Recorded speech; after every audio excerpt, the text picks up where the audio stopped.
મુંબઈ અમદાવાદ વચ્ચેની ભારતની પહેલી બુલેટ ટ્રેનનું કામ તેજ ગતિએ આગળ વધી રહ્યું છે. ગુજરાતના વડોદરા જિલ્લામાં ઘાઘર નદી પર 120 મીટર લાંબો પુલ પૂર્ણ થઈ ગયું છે. NHRCL દ્વારા જાહેર કરવામાં આવ્યું છે કે પુલમાં ઊંચા પિલર્સ અને 3 સંપૂર્ણ સ્પાન ગિર્ડર છે, જે ભરૂચ અને વડોદરા વચ્ચે આવેલ છે.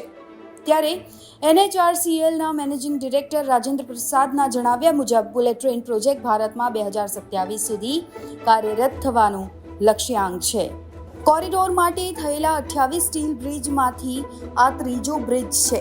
પ્રથમ અને બીજા સ્ટીલ બ્રિજ ગુજરાતના નડિયાદ નજીક સુરતમાં અને ભારતીય રેલવેની વડોદરા અમદાવાદ મુખ્ય લાઇન પર નેશનલ હાઈવે 53 પર શરૂ કરવામાં આવ્યો હતો. સ્ટીલના પુલ હાઈવે, એક્સપ્રેસવે અને રેલવે લાઇનને પાર કરવા માટે સૌથી વધુ યોગ્ય છે.